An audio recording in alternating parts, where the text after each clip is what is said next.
Friends, my name is Dr. Ashutosh and I welcome you to one more video of biomechanics, which is acromioclavicular joint. So in this video we are going to study the biomechanics of acromioclavicular joint. In the previous video we read or we understood the biomechanics of the sternoclavicular joint. This is the second joint of the shoulder complex which we are studying. After this we will be understanding an important joint, that is your glenohumeral joint. So let's quickly start today's session.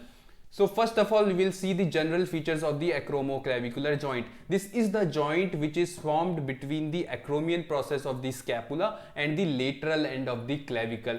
Here you can see this is your AC joint on your screen. First of all, what is the variety of the joint? So this is a plane joint. When we were studying the sternoclavicular joint in the previous lecture, we saw that it was the saddle shaped joint. But here the AC joint is acromioclavicular joint. There is no convex concave relationship between the articulating surface, as both the articulating surfaces are plane in nature.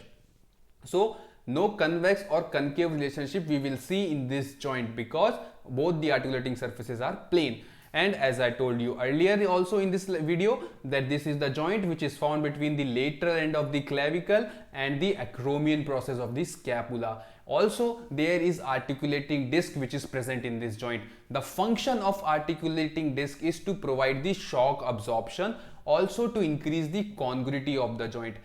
When we studied the sternoclavicular joint in the previous lecture, we saw that in that joint also the articulating disc was present, and the same functioning of the articulating disc was there at the SC joint, which was to increase the congruity, also to give the shock absorption capabilities to the joint. And also one more important thing that you all must remember, that since that there are no muscles which act directly on this joint, so the movement cannot be done actively, which means that all the movements occurring at the AC joint will be passive. If I ask you to do the movement of AC joint, you cannot isolatedly do the movement of the AC joint, because in order to do the movement of AC joint, there must be some movement occurring at the other surrounding joints like your ST joint or SC joint and GH joint. So you can never do the isolated movements of this joint like upward and downward rotation or the adjustments in horizontal and sagittal plane. Why you cannot do that movement? Because there are no muscles which is acting on this joint. So you cannot control the movements actively. They will be done passively as a result of the movements at the other joint. So this all you must remember. Now let's study about the periarticular connective tissue of this joint. There are two important ligaments which are present at your acromioclavicular joint. First is the acromioclavicular ligament itself. It is divided into the superior and inferior parts, and its attachment we will see in the coming slides. Other important ligament, the coracoclavicular ligament, which plays a crucial part in the biomechanics of the shoulder joint, is present at this AC joint. So coracoclavicular ligament is between the coracoid process of your scapula and the lateral end of the clavicle, and this ligament also has two parts that we will study in the coming slide.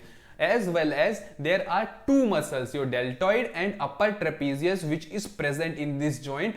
Also they are reinforcing the ligament, they are reinforcing the acromioclavicular ligament of this joint. So this is an important functioning of these muscles to provide the additional stability. Also there is an articulating disc, as we discussed already. Now let's understand first ligament, which is your acromioclavicular ligament. So acromioclavicular ligament is having two parts, the superior part which is present on the superior side and the inferior part which is present on the inferior side. So your superior AC ligament connects the superior surface of the acromion to the acromial end of the clavicle.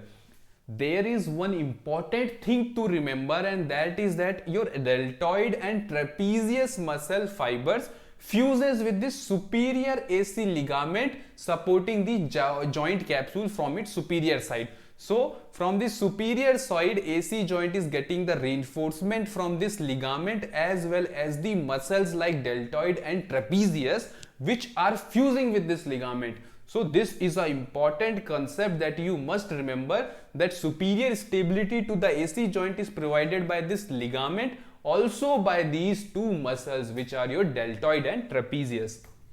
Now, as discussed already, there are two parts of AC ligament. First was superior AC ligament, then there is inferior AC ligament.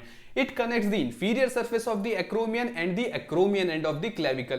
Because this ligament is not getting any reinforcement, it is comparatively thinner than its superior counterpart, and it can also perforate with the age because there is no attachment from the muscles. And it is particularly important in individuals with non-congruent articulating surface of the AC joint, as it provides an attachment for the articulating disc if it is present.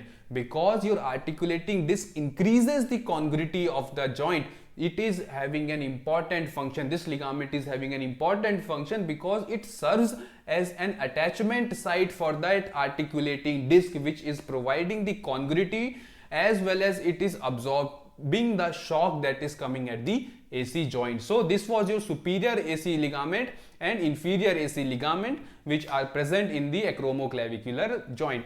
Now the next ligament which is present is coracoclavicular ligament. It is between the acromial end of the clavicle and the coracoid process, and this ligament also has two parts.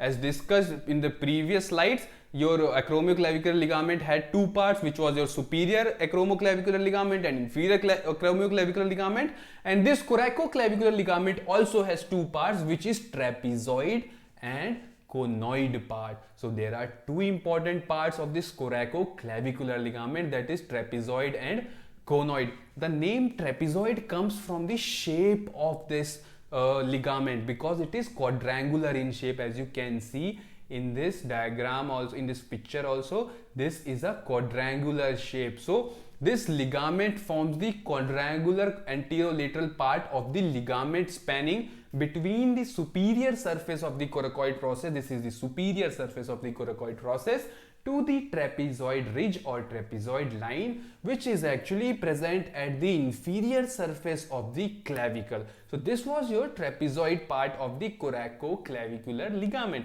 Now there is a conoid part which is present on the medial side.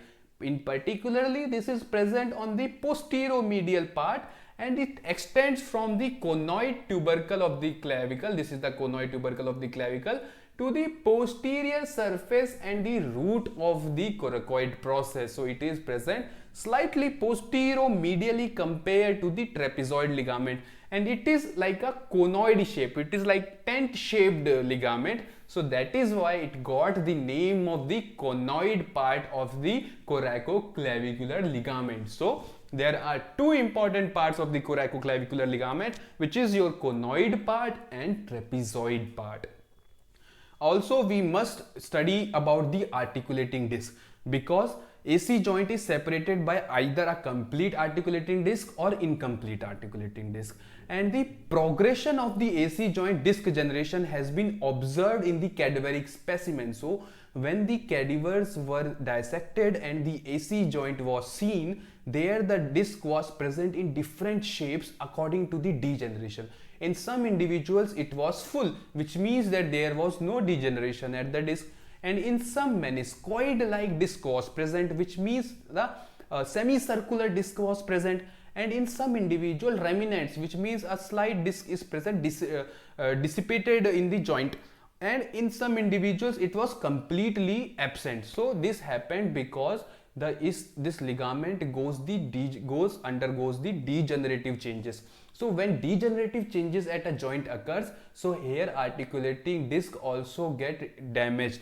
So if the individual is not experiencing much of degenerative changes, a full articulating disc can be seen. But if degenerative changes are there, then it might be the possibility that articulating disc can be completely absent in that joint. So this thing we must know in order to understand the functioning of the acromoclavicular joint.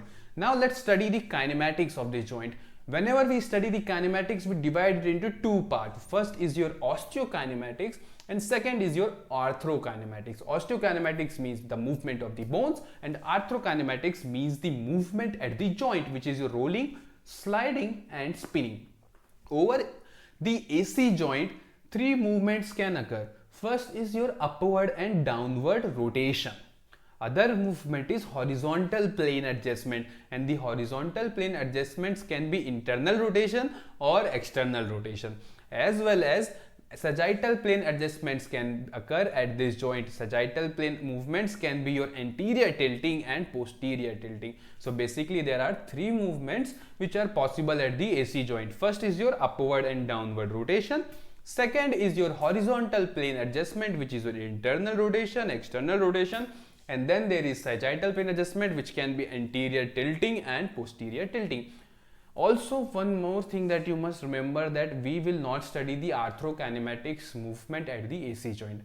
And the reason is that because this is a plane variety of joint, we have to understand that in order to study the arthrokinematics, rolling and sliding, one surface has to be convex and other has to be concave, so that we can understand in which direction the rolling is occurring and in which direction the sliding is occurring. But in this joint, as this is a plane variety of joint, it is actually very hard to study the arthrokinematics. So in this we will only discuss about the osteokinematics at the AC joint. First of all, let's understand about the degree of motion that can be present in upward and downward rotation. Whenever you are elevating your arm, either it can be in flexion or it can be abduction, your upward and downward rotation will occur. The range of motion possible of upward and downward rotation is 30 degrees and it occurs in frontal plane and the axis is sagittal. Now, the horizontal plane adjustments can be internal or external rotation, and they can be 10 to 30 degrees of internal and external rotation, and they occur when the scapula is actually protracted or retracted. Whenever the protraction or retraction of the scapula is occurring, then this motion will occur. So the plane will be horizontal and the axis at this joint will be vertical. Sagittal plane adjustments will occur when the joint is actually anterior tilting or posterior tilting, and the range of motion that is possible over here is 10 to 30 degrees. This occurs when the scapula is elevating or it is depressing, and the protraction and retraction is occurring, then the your movement will occur. Which movements? Your horizontal plane adjustment, and when scapula is elevating or depressing, then sagittal plane adjustment will occur, and they are also 10 to 30 degrees occurring in sagittal plane and the frontal axis. So this already we discussed. Whenever the movement is in protraction, the scapula is protracted or retracted, then the horizontal plane adjustments will occur. If the elevation or depression is occurring, then sagittal plane adjustment will occur. Without this is a very important concept, students, to understand. Like, this is, I consider, the most important aspect of the AC joint to understand, that without, why this rotational, first question is that why the rotational adjustments are occurring at AC joint. What is the need of these rotational adjustments of at the AC joint? So if these rotations are not occurring at the AC joint, then the scapula is obligated, scapula will be forced to follow the exact path of the moving clavicle. If the clavicle is moving, is elevating or depressing, it is protracting, retracting, this will follow the exact path. Your scapula will follow the exact path without the adjustment and without any ability to fine tune its position related to the thorax. And you can see the thorax is slightly curved. So you have to follow this path. You have to follow this curved path. So you can do these adjustments. These adjustments are only possible when the movements at AC joint is occurring. Fine. So what is happening? Imagine this is your clavicle and this is your scapula. Now what is happening? For example, you are elevating the scapula. Fine. So you are elevating the scapula like this. If AC joint is not present over here, then this will follow the exact path like this. But if AC joint is here, we can fine tune the movement. How we will fine tune the movement? It is elevating, and now you can do a downward rotation to follow the path of the thorax, so that your scapula is not actually not fixed, or it is not fixed, it can actually rotate and it can follow the path of the thorax, which is curved, because it is downwardly rotating. So downward rotation is very important function at the AC joint when the scapula is elevating. In this manner, the movements at the AC joint occurs to fine tune the movements occurring at the scapula or clavicle. And there is a thing that AC joint is very susceptible for dislocation. When we were studying the SC joint, we saw that it is not easily dislocated. The clavicle can get fractured, but your SC joint will not easily get dislocated. This happens because there is tremendous, immense amount of stability which is present at the SC joint, but this is not the case with the AC joint. First of all, your AC joint is sloped in nature. There is a slope on which this joint is formed, because it is formed between the acromion and the clavicle, and these are at an angle, oblique angle. So this sloped nature of the AC joint makes it susceptible for its dislocation. You will also see, when you will see the patients, then whenever they are falling on the side, whenever they are falling on the shoulder adducted on the AC joint, this joint gets easily dislocated. This gets easily dislocated because of its slopy nature. Now there are some questions for you. I will like you to answer these questions in the comment section. First is, which ligaments primarily provides the horizontal stability to the acromioclavicular joint? And these all are your options. You have to choose one and comment down in the comment section. This is the second question, which is, which of the following injuries is commonly associated with AC joint? Now the third question is, what is the function of the AC joint articular disc? And you have to choose one option from the following. This was all for today's video. I hope you enjoyed it and learned about the acromioclavicular joint. We have, in the shoulder complex, till now we have studied the osteology of the shoulder complex, we have studied the sternoclavicular joint, we have also studied the acromioclavicular joint now, and in the next lecture we are going to understand a good and very, I would say, a big topic, but an interesting topic, which is glenohumeral joint. So I hope you liked the lecture. Let's meet in the another video. Thank you so much.